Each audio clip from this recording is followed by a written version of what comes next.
Good evening, friends. Welcome and thanks for joining me once again. Bangladesh did give India a scare, isn't it? I mean, when the match was interrupted due to rain, Bangladesh were just cruising at 66 for no loss in just 7 overs, and they were very much ahead in terms of the Duckworth Lewis part score. So, had the match stopped at that moment without continuing any further, India would have lost it. So, thank God, rain relented and match. We were able to resume the match, and we saw what happened. I mean, Bangladesh did collapse after the rain interruption. They just lost the momentum. So yes, good. So India is on top of the table with 6 points out of 4 matches. And today's match between Pakistan and South Africa didn't turn up at all. Of course, they lost the important toss. So Bavuma said at the start of the toss that they would have liked to bat first as well if they had won the toss. But then that's no excuse. They missed the services of David Miller in the chase, which was quite visible. But then again, it was similar to India Bangladesh match where the rain interrupted at the end of 9 overs. But then at the time of interruption, South Africa had already lost 4 wickets, so which means they were not in the game at all when it resumed. So had South Africa had more wickets in hand, if probably they had lost just 1 or 2, then they would have probably tried to go for it, but then that was not the case. So what this means is that Pakistan has not only won and got a couple of points, they have just come to the third slot of the points table in our group, but also the fact that they have got a very good net run rate in this match.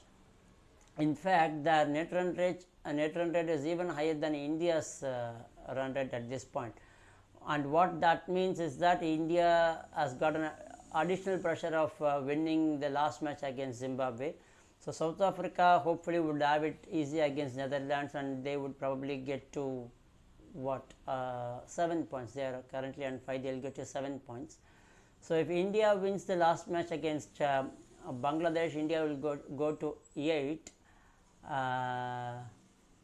So India will go to 8, and so in that case India and South Africa will sail through. So even if Pakistan wins their last match against Bangladesh, they will only reach 6, so they will not be able to make it. But again, if any of the match reverses, for example, if India loses to Zimbabwe, then probably it will make it even tougher because Pakistan has got a better net run rate than India. So that's where it's going to be very crucial.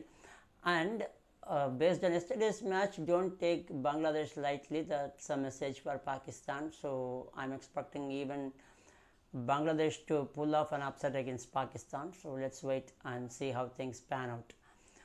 On the other side, we have lots of matches coming up. England versus Sri Lanka, but that has to wait for one more day. So we have New Zealand and Ireland and Australia and Afghanistan coming up. So if New Zealand wins their match, they will top their table, and Australia has to win the match against Afghanistan with a bigger margin to beat the net run rate of England, provided England beats Sri Lanka. But again, England-Sri Lanka match is not going to be one-sided, hopefully. So I'm expecting Sri Lanka to give a tough fight, if not win the match against them. In the next few days, we'll come to know all the semi-final semi-final lineups rather. So Sunday is the last day for the league matches, and that's when India has its last match against Zimbabwe as well. Let's wait for that. On the other news on cricket, India has announced its squads for the T20 and one-day matches against New Zealand, which comes right after the World Cup, and also for the Test and T20 against Bangladesh in Bangladesh. So the thing is, Shikhar Dhawan will be captaining the ODI side as usual, and for the T20s, Hardik Pandya has been made captain. So that's another update. And both Dinesh Karthik and Ashwin do not feature in the T20 squad. I don't know if that's a drop or that's a rest. Whatever BCCI hasn't come on record to clarify that. But Rohit Sharma, KL Rahul and Virat Kohli have been rested, so that's the squad. One more update on the IPL side. Punjab Kings have made Shikhar Dhawan their captain as well, replacing Mayank Agarwal. So those are the updates for now. I'll come back again with the next set of matches. Thank you so much for watching. Keep sharing and keep placing your comments. Thank you. Bye bye.